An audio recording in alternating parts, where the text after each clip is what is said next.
addicted to the good life. Yes. Yeah, lead the way. I follow. No need to say. No. With me, you're heading now, babe. I follow to the edge of it all. To the edge of it.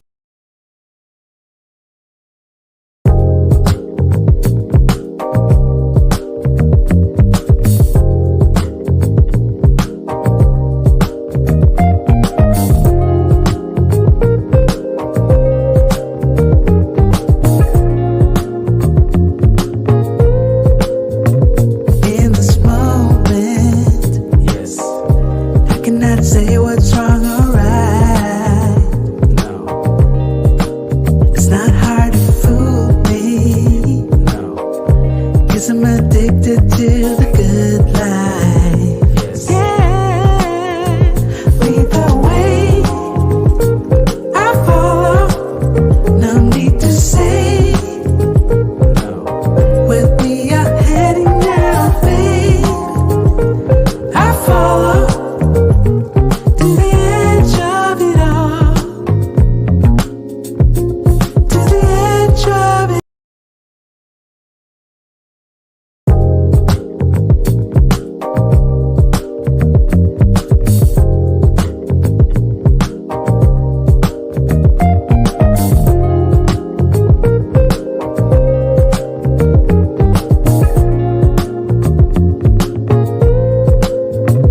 In this moment, yes, I cannot say what's wrong or right. No, it's not hard to fool me.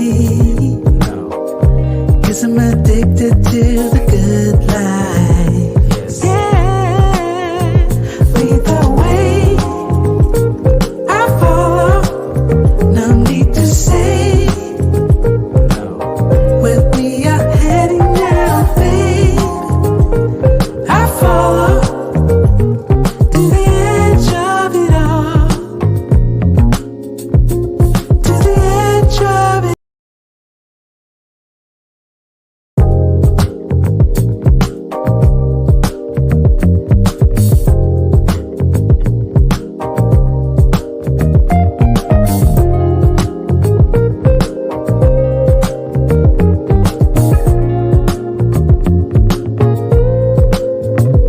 In this moment, yes, I cannot say what's wrong or right.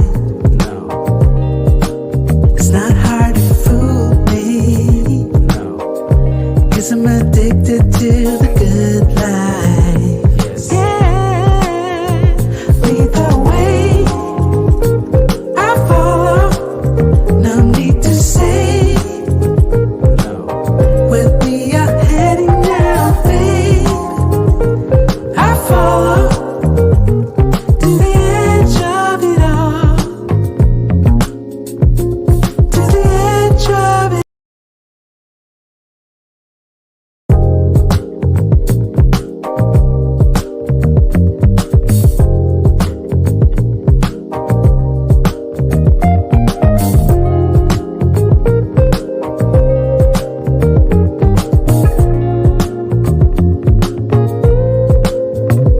In this moment, yes, I cannot say what's wrong or right. No, it's not hard to fool me.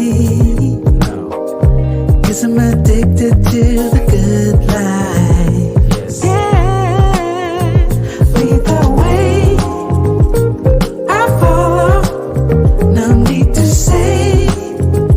No, with me, you're heading now, babe. I follow to the edge of it all. To the edge of it.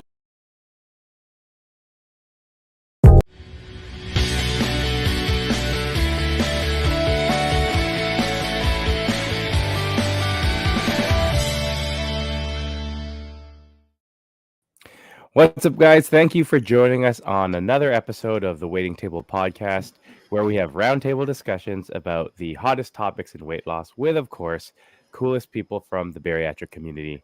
I'm Rob waiting in vain. This is Murph, aka Murph's losing it. Grab a chair, wind down from your busy day, and take a seat at the table. Murph, how's it going, man? It's going good, man. It's going real good. I'm excited to be here Friday night. This is different. Typically, Yeah. we're here on a Wednesday night on hump day, but now, hey, TGIF. So I'm here for it. Yeah. Hey, yeah, man. I'm looking forward to it too. Before we get into this awesome show, I just wanted to give a big congratulations to Mary. I know I mentioned it on Instagram, but I want to mention it to everyone else. So yeah, big congratulations to Mary in motion on having her skin removal surgery yesterday. Such a big step, and we here at the waiting table are super, super pumped for you. So congratulations. That's awesome. Good job. Good job. Mm-hmm. It's going to be quite a journey, and I know you're up for it, so it'll be awesome. Yeah, she's tough. Yeah, tougher than me. She's got this. I wasn't going to say it, but yeah. No, I knew it. Don't worry. We all knew. So this is an exciting week for us. And, we just turned the corner into December. We're ramping up for the holidays. Fortunately and unfortunately, this often equals lots and lots of yummy, yummy food. And on this week's episode, and by popular demand, we welcome back to the table Jeannie Reed Boyer, IG at Berry Success RD, who, again, is a registered dietitian specializing in bariatrics.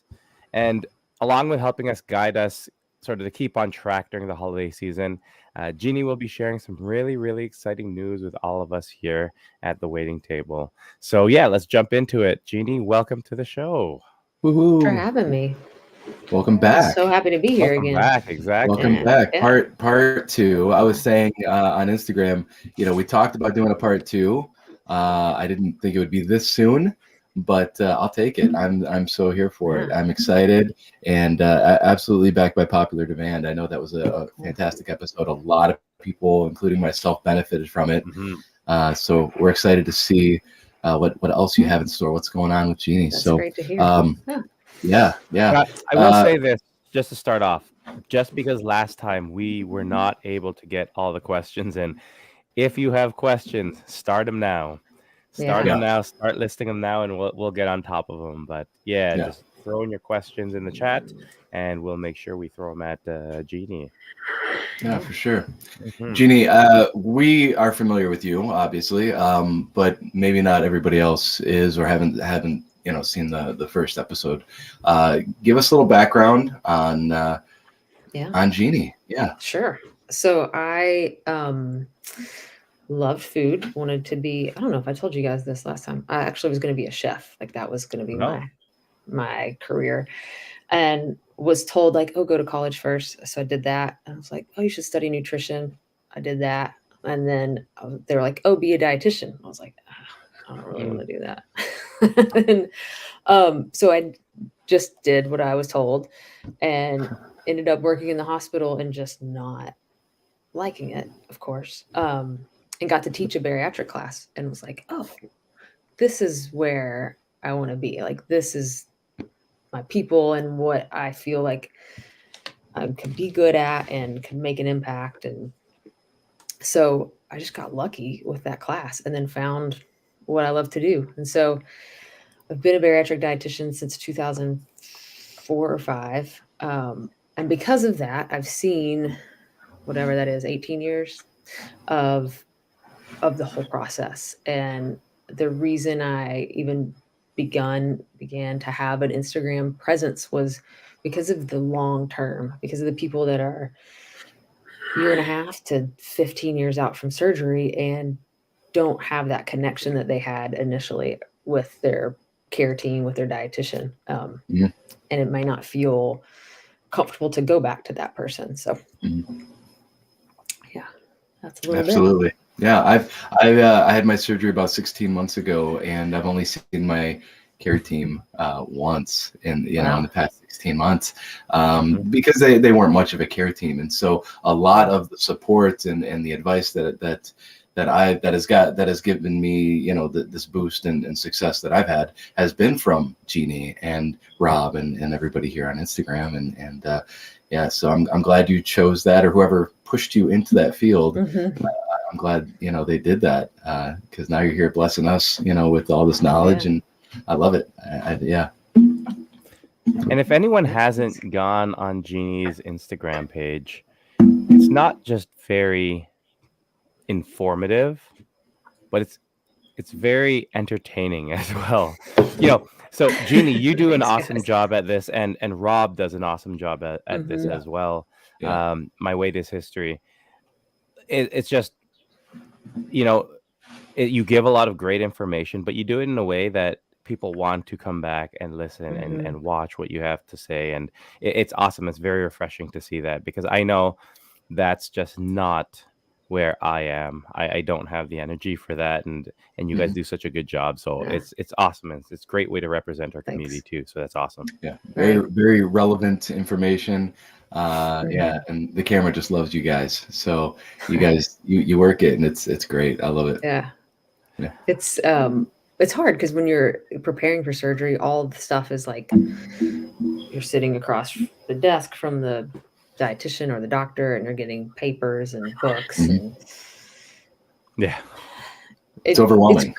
It's got to be done. It's information that you need, but it's hard to remember it when you read it on paper versus like see Rob do some silly video, or myself voiceover some funny person. So, well, I think that's the thing too, as adult learners, right? Like, we tend to absorb things when we're ready to absorb things, and we tend to absorb things in manners that appeal to us, right?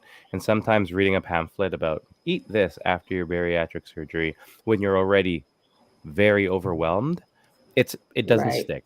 Like, I remember the amount of panic in a lot of people at that last bariatric class for us, for dietitian, and the amount that I think people absorbed. I remember my wife was sitting with me, because you could bring your spouse to that last session, and I remember people asking these questions, and my wife being so bewildered at the questions being asked, because it's like, your surgery is just around the corner, and these are like the basic questions that you're asking, and it's tough because it is a lot of information, right? So the way that you guys get that information out, it's awesome. Yeah. Well, thanks. Yeah, For sure. So, of course, we had mentioned we're coming along the holidays and all of that, but I have a question, and Mike, awesome, you have a question as well, but I'm going to jump in first because I started first. And my question, and it pertains to me just being on vacation, right? Like, when you're on vacation, if you're at an all-inclusive, if you're on a cruise, if you're on anywhere where food is just sort of all over the place, how do you approach eating while on vacation? Are there specific things you keep in mind? Are there specific sort of rules or guidelines that you keep for yourself? Like, I knew what mine were. Of course, I broke those on the very first day after a full day of travel, being delayed by like 3 hours. We get to Jamaica and we're like, eat, let's go, right? It's like, eat, drink, let's go. But then after that, it was just sort of like, you know, a day in, and my wife and I were both like, okay, now we've done that. Here's the toast and hard-boiled egg, you know, get into that. But what would you usually suggest? Why are you going on vacation? I think you start with that question, you know, like, are you going for adventure? Are you going for relaxation? Are you going to be with people you love? Like, keep that first of mind and focus on that on your vacation. And that means you might have cake. You might have cheese fries. You might have, I don't know. I can't think of Jamaican, like, heavy, like. It's like beef patties and rice and peas. And Yeah. I'm stuck. Rob, just start listing off what you ate, and maybe I'll tell you whether you should have. Let me help you with not have. Yeah. But I think that's the thing. You got to keep in the forefront, like, why I'm on vacation. Is it to relax and read books, and maybe you have a drink with an umbrella? Great. But most of us don't go on vacation to eat all the food. It's nice that it's there. It makes vacation better. Have the thing. But how long is vacation? 7 days, 10 days? Right. When you come back, what do you do? Like, Yeah. Yeah, definitely. I think that's a good point, because I know going into it in my mind is just like, okay, we're going to stay strict, or as strict as possible. I always try to keep into context exactly what you said. Why are we there? We're with family. And even at home, I'm always okay with eating whatever else to enjoy. Like, I don't try to eat separate from my kids. Whatever they're eating, I'm eating as well. I want to make sure I enjoy. But I just find that vacation has always been a hard point for me. I remember back in the day, we used to go on a cruise and come back, and it's like, wow, I gained 20 pounds on this 7-day cruise, right? Right. So it was good Cruise this is time hard. around, and it was very balanced, and I was happy with it. I never once felt guilty over what I was eating or anything of that nature. But I always do feel like vacations are a bit of a, not a trap, but it's always it's a hard point, right?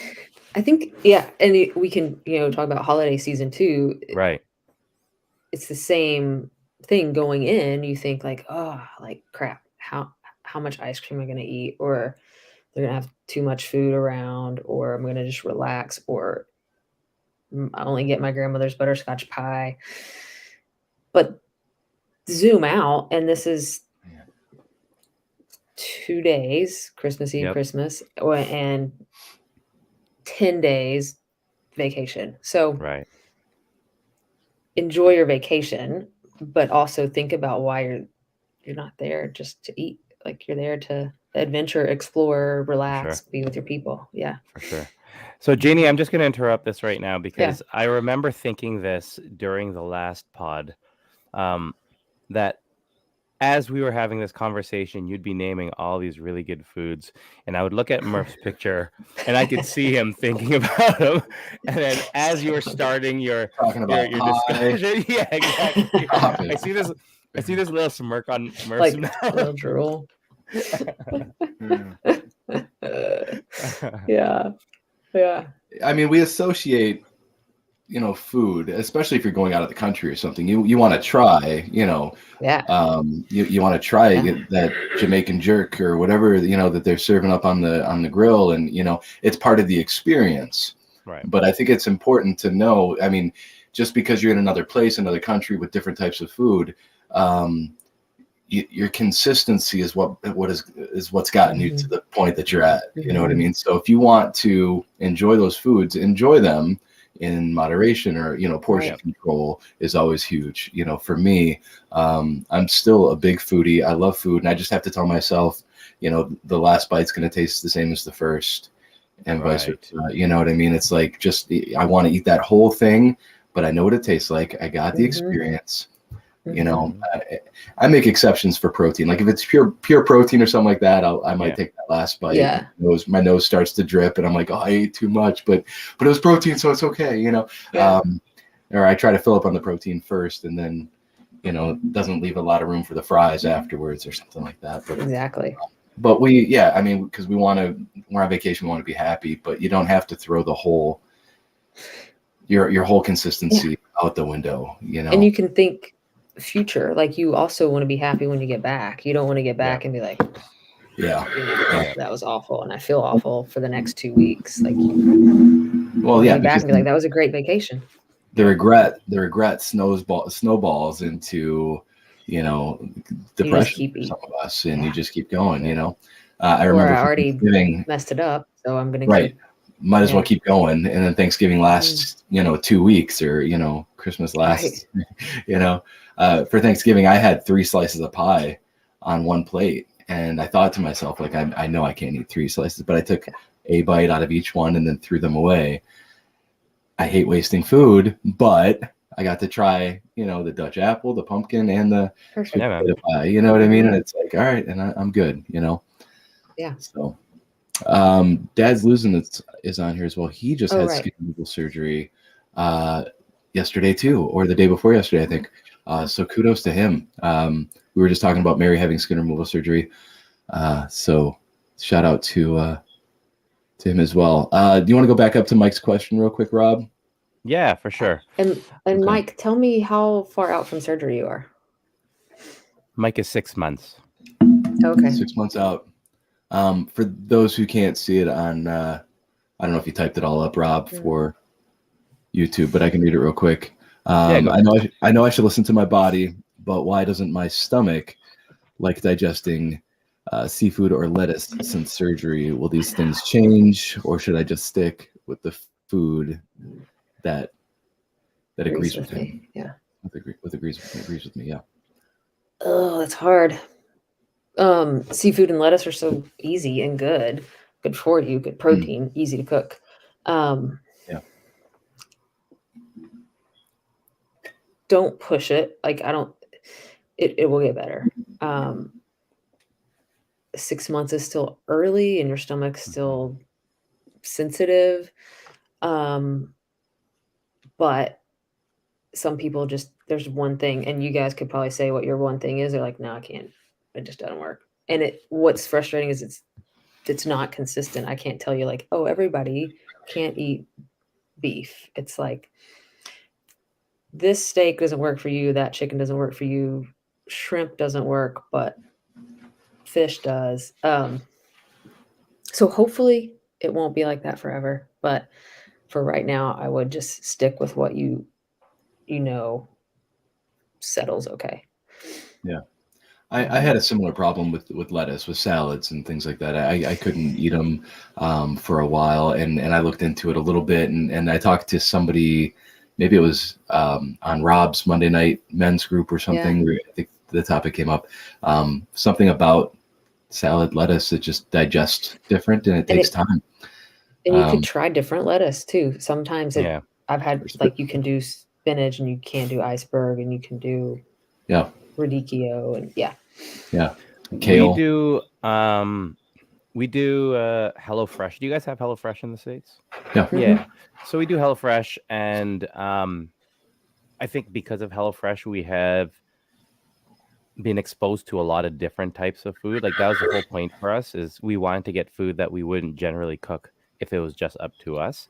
And so we always try to choose things that aren't just sort of conventional stuff. And I found that for me, it's pork chops. Any thick pieces of pork was very tough for me to eat. Steak was fine. Chicken was fine, but pork was always tough for me, even if I cut into small pieces. And I always felt like maybe I was just chewing it too fast or eating it too fast. But regardless, I knew what was happening and what was coming up. So for a long time, I just sort of stuck away from it. But over time, it did get significantly better. And that at this point for me, like I find that the biggest issue really is eating too much, which happens. No, bacon was great.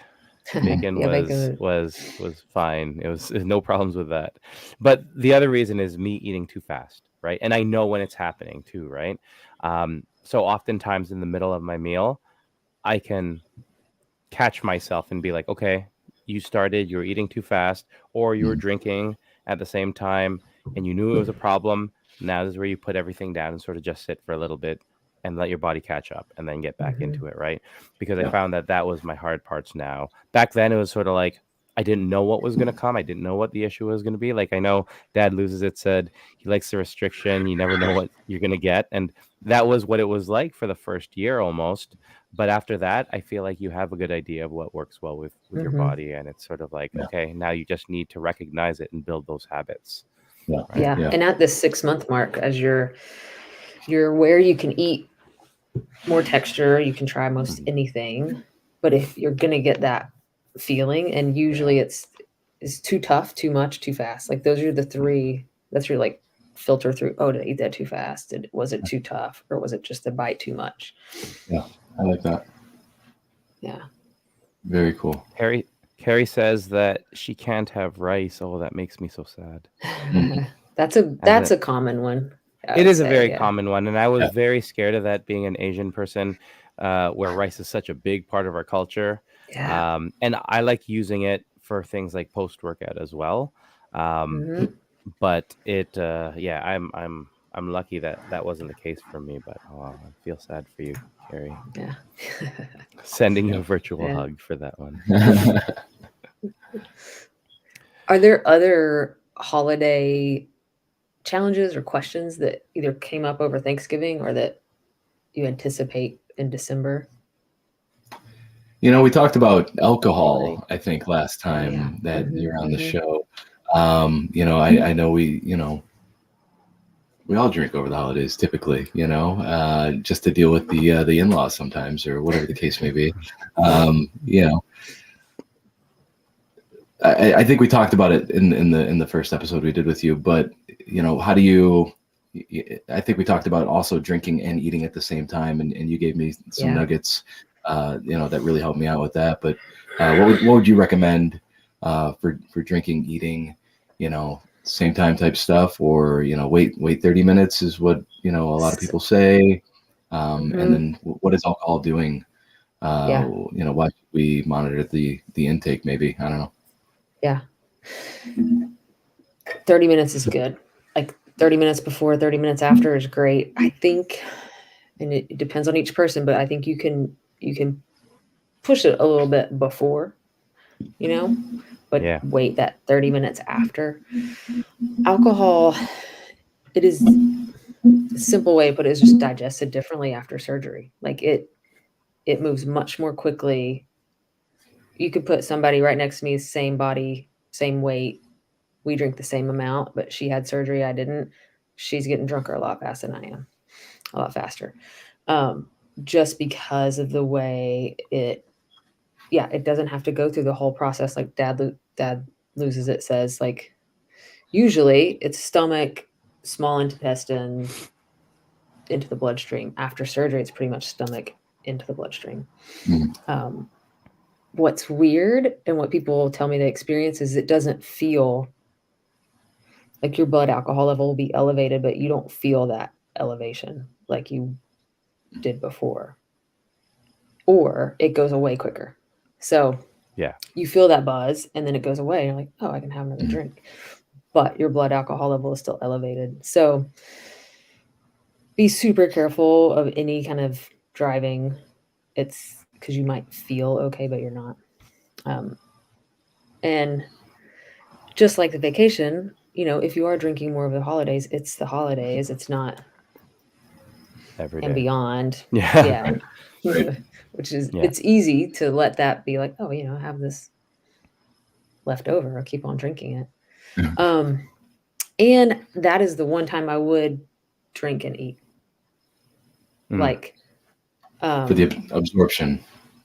Don't drink alcohol on an empty stomach. Right. So that's the one time I put them together. Yeah, my experience with alcohol is the other option, as you had mentioned. So if I have something, it's like I went straight, like all in for the next 20 minutes or 30 minutes, and then I'm okay. I'm sober. Right? Like that's the way it hits me, which was completely different the very first time I drank, and it was quite the experience, but for sure. And just beware. Like there's a lot of, I don't think there's like a statement, but a lot of people drink more after surgery than they would have before and are at higher risk for alcohol use disorder. Yeah. And follow, like, don't go alcohol, water, right. alcohol, water. No. Alcohol, bread, I had a client water.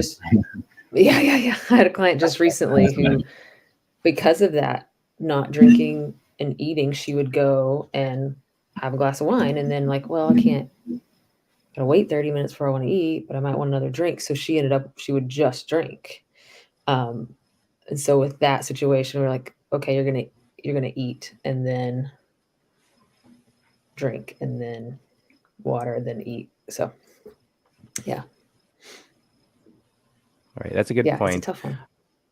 So I would like to jump on or pivot from there. So we talked about alcohol over the holidays, and again, these are all big social gatherings during the holidays. And I know we had discussed this briefly off air, but how about utilizing or using marijuana and eating? Because I know that that's a big thing too, post-op. I know that in the group that I'm in on Facebook, there's a lot of discussions about it, and there's a lot of back and forth on it. So what is your take on it? Oh, so there was a really good, and it was like a debate at the Metabolic Bariatric Conference this year. One side saying, it's awesome, go for it, it's fine, it's great. And the other side saying, like, absolutely not. Right. Both from physicians and psychologists. So it's funny, like right after we talked last time, this article came up and it says that marijuana use doesn't affect weight loss or complications after surgery. Okay. But in that conference, one of the surgeons was saying, like, she's seen complications or increased risk.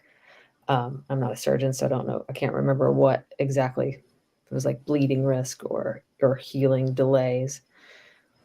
So if you haven't had surgery and you do smoke marijuana, around the time of your surgery, I would stop. Yes. Just to be extra careful. Yeah. And you know yourself, like, you know, if you get extra munchy or if it helps you, you know, it may help you calm down and reduce anxiety, and then you don't eat because maybe you eat more when you're anxious. So it's interesting the way that, I'm going to say it wrong, is cannabinoid system is like a lot of like balance. And so if you're off balance a little bit and you can have marijuana and it brings back that balance, but it can also shift it the other direction. So I feel like the theme of bariatrics is just know yourself, be aware. So if it helps reduce your anxiety, if it helps you relax, and then you don't snack all night, and it's legal in your state, I don't see a problem with it. But if you know, like, oh, yeah, when I smoke, I'd eat a gallon of ice cream, like, which is more important? Yeah. I think that's a big part. And I think we've talked about this on separate episodes. A lot of it is just sort of having or understanding yourself and really knowing yourself, right? And understanding the moderation part of it. Because, like, I think some of us do lean towards one way or the other. And and this is with alcohol too. And understanding that will help with dictating and controlling your behavior and actions as a result of that, right? But that doesn't mean that you shouldn't enjoy anything either. So it's just a matter of making smart decisions. I say that to my kids all the time. So yeah, right. My mom always said, like, have fun, be careful, make good decisions. Yeah. So yeah. Awesome. Yeah. But there's a lot of that. A lot of my clients are like stuck in that black and white. Like, it's right or wrong, it's good or bad, good food, bad food. But there has to be some gray. And I think long term, so you had surgery, you can't undo it. So your bariatric surgery for 20, 40 years, the way you eat to maintain that has to be flexible. It has to be a little gray. And so to just live by protein only and water is only going to get you so far, because then real life hits. And what do you do when you're on vacation? What do you do when you have a glass of wine? Yeah. I think the stress of maybe screwing it up. I mean, we've come this far, we've had the surgery, you know, and now, you know, if it's not black or white and you have that gray area, you know, for me, I'm afraid that, I don't want to dip my toe in either side, because I don't know which way I'm going to go with it. And I don't want to blow the whole thing. You know what I mean? Coming from a place of food addiction, you know? And so, it's definitely a lot about just knowing your body, what, you know, the self-control, you know. For me, if I had self-control, if I practiced self-control, I probably wouldn't have needed bariatric surgery, you know. And so still learning, and it's always a process. It's always, it's something that I'm going to have to, you know, be working on probably for the rest of my life, you know, at parties, you know, holidays, funerals, you know, things happen, life happens, you know, and how do we cope without stepping too far over that line and going, you know, too far black or white with it. Right. And that's sort of one thing I also, you know, when we talked to Mike, that was one thing that I also tried to stress, is that, you know, a lot of people say that the first year of bariatric surgery is sort of, it's that gift. You're going to lose the weight. It will happen. You are going to get rid of that. So my advice to anyone going through surgery and really early on is it's going to come off. So take this time to build those habits. Yeah. So after that 1 year point, that's when it's becoming, this is my routine. This is what I do. Yeah. This is how I am. So like when you go on vacation, sure, I'm going to eat that first day where I haven't eaten since 6 a.m. and I'm going to eat and probably not feel that great. But then the next day it's like, okay, this is how I eat. This is what I'm going back to, right? So building those habits. So this is what it is moving forward. So that's the way I always try to look at it. I like that. It's like the James Clear, big fan, that there's a quote and I'm going to mess it up, but like, don't say, I hope I'm a successful bariatric patient, or I hope I keep my weight off. Be like, I'm a person that keeps my weight off. I'm a person that lives healthy after bariatric surgery. And just that mindset shift of like, I'm doing it instead of I hope I can. It's a big one. And what are you identifying as someone that's like on that line of like Murphy said, like, oh, if I could just tip my toe in, am I going to fall over? Or like, no, I'm strong in this and I know what I can do and not do. And I know I can get back on track after vacation or January 5th, whatever. And I think that's the big part, because like even so with my post that I posted today, it was talking about sort of, I've spent so much time not looking at weight besides the half naked picture or 3/4 naked picture, Murph. I spent so much time with this really good mindset in regards to my weight, not looking at the weight, not worrying about 1 pound or 2 pounds or whatever weight, and looking at what my goal is. And coming back from vacation, I was actually no longer in the 190s. I was in the 180s, and my weight was going down. And then I was actually stepping on the scale like every day, which I never do. And it was messing up with my head because for whatever reason, maybe it's because I'm used to gaining 15 pounds on vacation. Maybe it's because I was in the 190s for so long and this is where I wanted to be. Or maybe it's because I was seeing my weight going down and I haven't really been trying for that. But in my head, I was sort of telling myself, hey, this is what you want to be doing. You want to be losing weight. This is what you want to do again.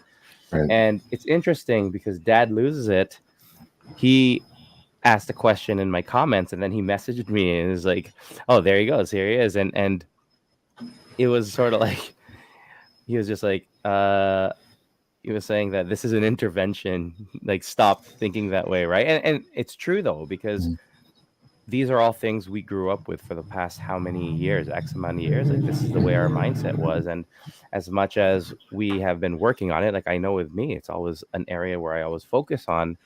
That doesn't mean I'm always strong in that sense, right? So you always can fall. So thanks, Dad Loses It.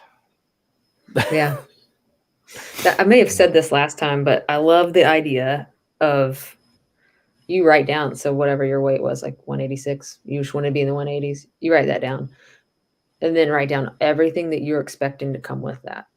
Does it mean that you can run farther, hike the mountain, play with your kids, wear the dress, wear the pants? That's it. Not wear the pants. Whatever. And then tear off that number. You don't need the number. That doesn't matter. That's it.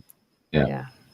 And the funny thing too, and we were talking about this, is my goal is not even to have a lower weight. It's actually to gain weight and gain muscle. But in my head, it's been so ingrained in us that we need to be losing weight. And, at 190, that I remember when I first gained that weight and that was my goal, first thing that came into my head is, wow, you are really close to being 200 again.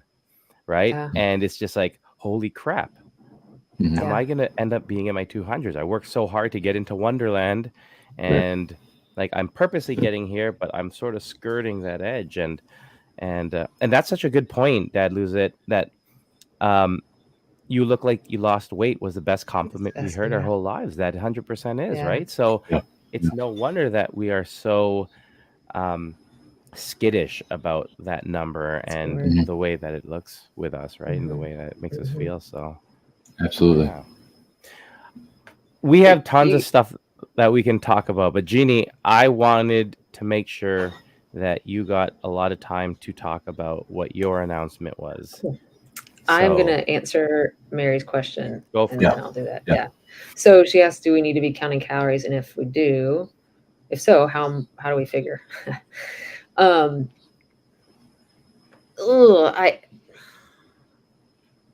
don't need to be counting calories, but sometimes it's helpful to just kind of calibrate or recalibrate to have that calories, or to know like, okay, I'm supposed to get 1,000 calories. So if you look at whatever, the frozen dinner or the menu item, you can be like, oh, that's 800. I don't want that because I'm only eating 1,000. I think that's when it's useful. If you want, I do a little service to figure out maintenance calories, like called a macro match. So Mary, if you're interested, we can do that. I can help you on the side. I don't love counting calories. I think it's tedious and stressful, but the knowledge of I need about this much and this many grams of protein is useful. Yeah. So I'm sure that was not very helpful because I didn't give you a number. Yes and no. Yeah.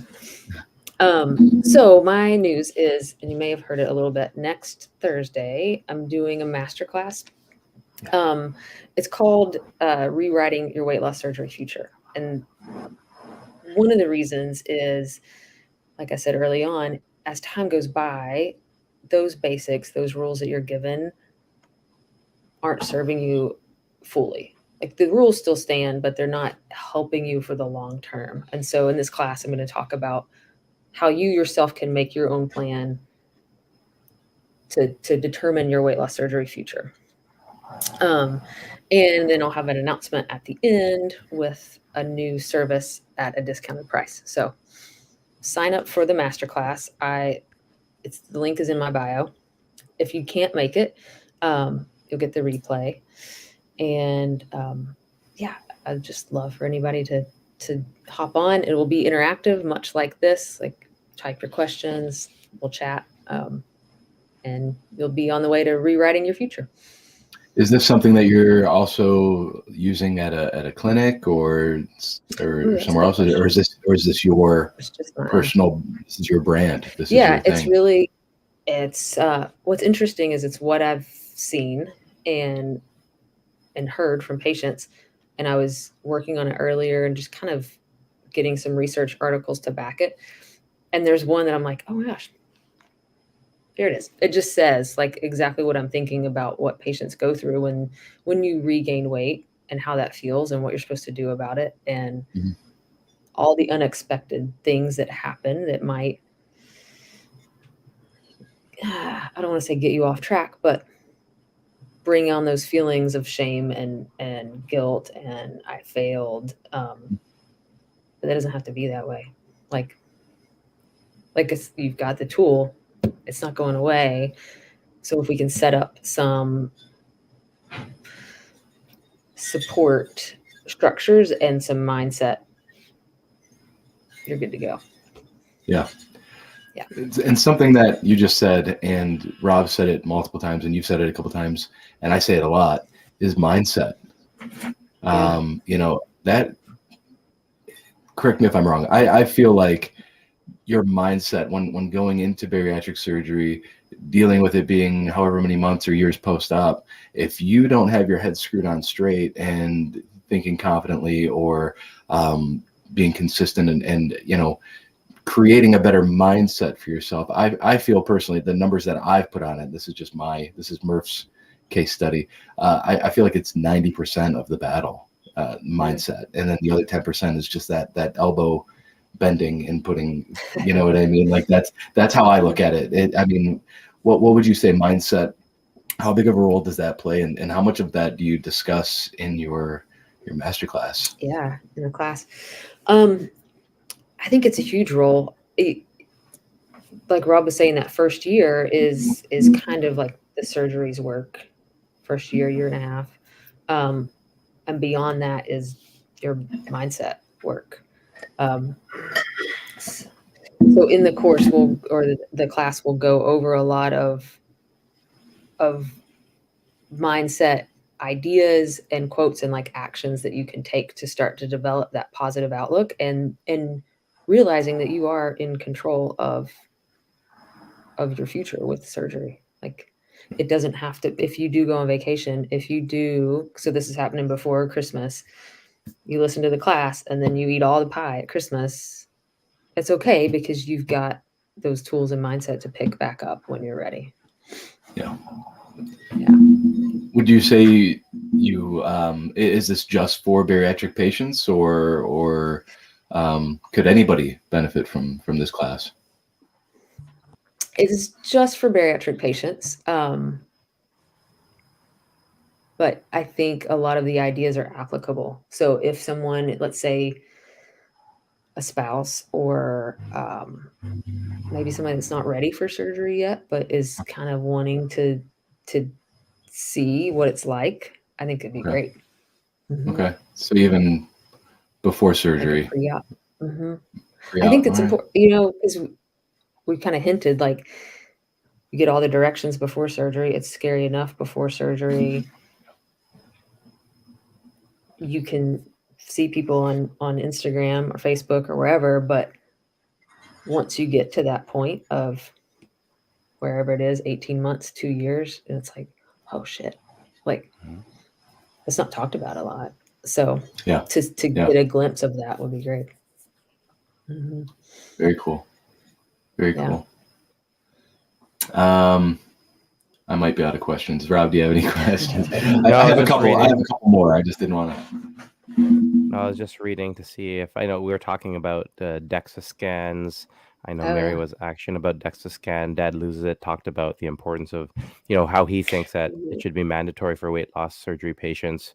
Just so we look at really lean muscle mass versus things like, hey, BMI. That I am Yeah. still obese, right? Yeah. I'm still Right. considered overweight, or Right. not obese. I'm considered overweight with BMI, right? So that's going to be a tough part. DEXA is better than I'm not sure what 3D fit is, but I think I have an idea. Like what they do at the gym, the gyms that kind of Yeah. shows you. Yeah. So DEXA will be better. It's ideal. But I know not all of the surgery centers, or you have to get an order for it probably. Mhm. What we use in our clinic is a Tanita scale, and there's a couple brands out there. Definitely better than just where are you on the BMI chart. Yeah. If anybody's listening that's in that like significant weight loss phase, if you're try to find that kind of scale, because we want to watch muscle to fat. We don't want you to be losing fat and muscle too much. And those scales help us see that. Does that For also sure. measure? I've never heard of the DEXA scale. Does that measure skin as well, or does it tell you? The DEXA is used a lot with like osteoporosis and like bone density, but it's cool because it shows like bones, then muscle, then adipose tissue. Mhm. Okay. Yeah. Yeah. Cool. But I don't think it weighs you actually, that's kind of cool. Oh, Yeah. To have that data Okay. without the number of the scale. Yeah, it's all based on like percentages of all the different tissues and structures within your body. So it's pretty cool for sure. Mm-hmm. And the little Tanita scale we have at work does bones, muscle, water, fat. I think that's it. Yeah. Yeah. Okay. Very cool. Jeannie, back to the program you're saying that you're hosting for next week. Yeah. What would you say is two things? So what would you say, or what would you list as the main goal of someone who is going to be attending? And what do you think would be their biggest takeaway, or what is your hope for their biggest takeaway? Right. I think the goal is you want to make sure that you can be successful for the long term.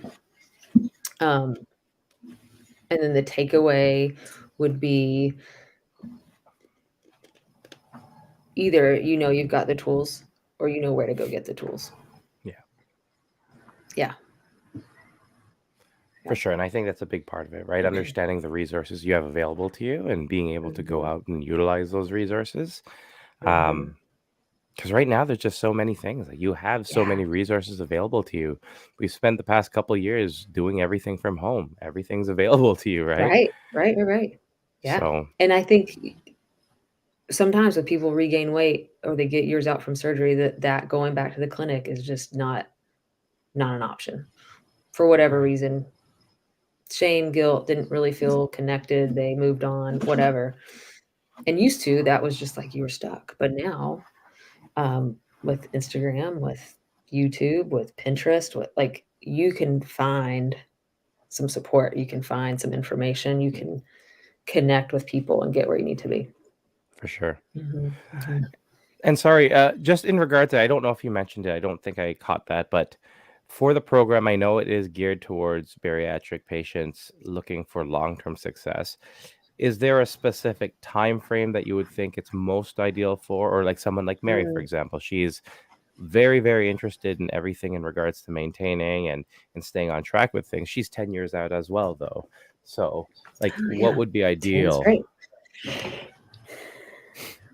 I'm gonna say a year and a half. Yeah. Yeah, I think a year's you're too young at a Yeah. year. But Yeah. yeah. I'm reading Mary's comment. Yeah. Yeah. Oh, dang girl, took 50 off. All right. Yeah. Yeah. Yeah, because my little intro, like though you're my people. If you're like a year and a half plus out from surgery. Yeah. I can Yeah. help you if you're early. I know that. But who I'm here to serve, because I don't think there's much out there, is those people that are long term post op. Yeah. And I think that year to year and a half point, especially that year and a half point, is really, I think, it's that point where you start having to really understand what works and what hasn't been working for you. Because early on, like I said, a lot of it's been working for you, right? Um, Yeah. and so, like, with me, the goal was never, with having the bariatric surgery, was never, I'm having the bariatric surgery to lose all this weight. It's, for me, it was always to prevent me from gaining this weight back. So it's like, okay, so what can I learn during the time when I'm losing it, Mhm.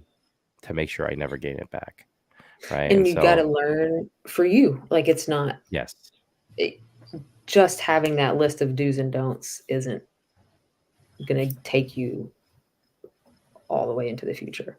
But knowing like, okay, I need to watch out if there's alcohol or I don't, or this is the way I can be on track. I don't need to weigh myself every day. I need to weigh myself once a week. Whatever it is, you've yeah, got to kind of build your own way about Yeah. it. Mhm. for Yeah, sure. for the No, I first think for that, the first time for the first time in my life, I feel like my body is kind of like a well-oiled machine. Like I know what it needs when it needs it. I'm more in tune.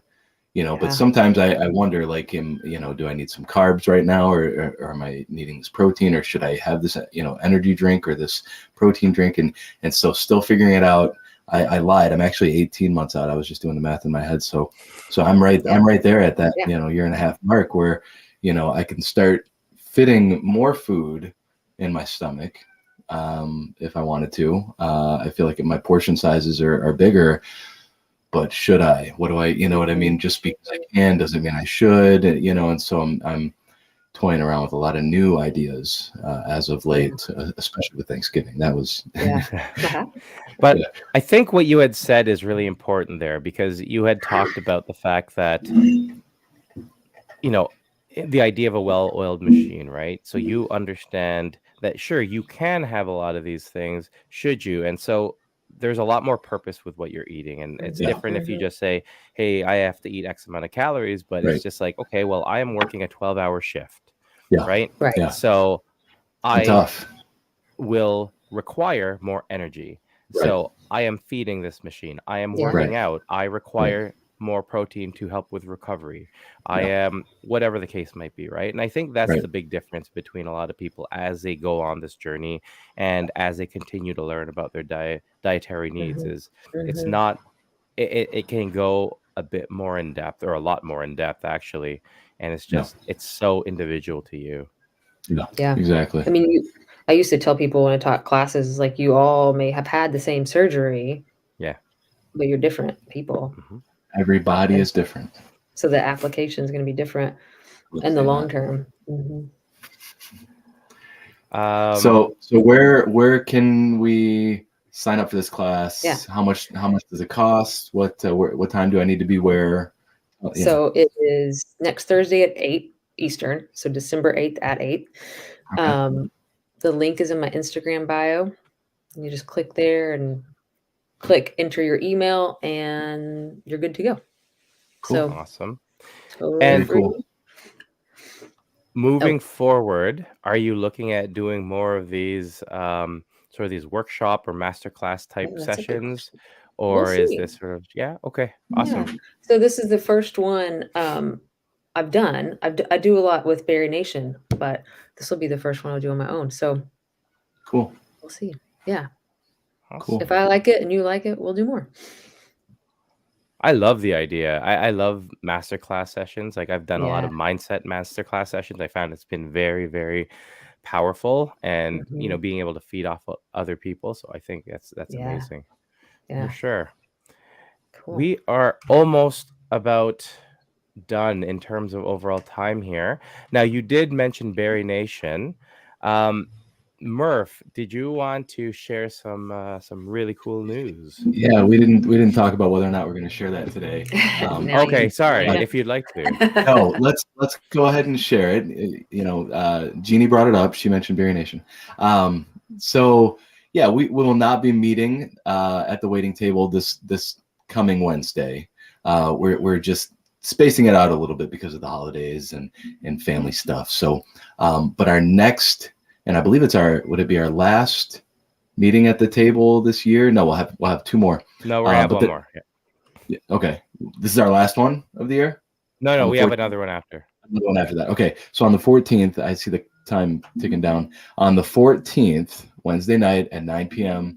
Eastern, guys, we are so excited to announce that we're going to be meeting with Natalie and Jason and April from Berry Nation.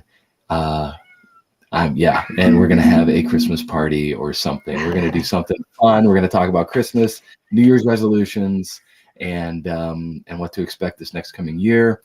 And I think it's going to be a blast. I don't know how we're going to get 5 people on one screen, but we'll do it. we'll cram it in. We're going to make it work. We're all going to sit at the table together, and it'll be fun. So That'll be awesome. Jeannie, thanks for meeting with us again. It's a pleasure having you. I hope for a part 3 on here again. And good luck to you. Good luck with the master class. And thanks so much. Look forward to see that all come about, and great success, I'm sure. Oh, Thanks it's so so exciting. And again, like thank you so much for joining us. Like I thoroughly enjoy having you on. I feel like it's some of the best conversation we have, and I think everyone gets so much from it. So I really, really do appreciate you coming and joining us. Yeah. Thank you guys for doing this. It's awesome very just to see all the podcasts and support coming from patients. That's awesome. It's really cool. Yeah. It's really cool. For sure. So that is all the time we have for tonight, guys. Thanks so much for joining us on the Waiting Table Podcast, where we're serving the weight loss community. 1 pound at a time. See you next week, guys. See you guys. See you in 2 weeks. 2 weeks. 2 weeks. 14th. See you later. All right. Bye.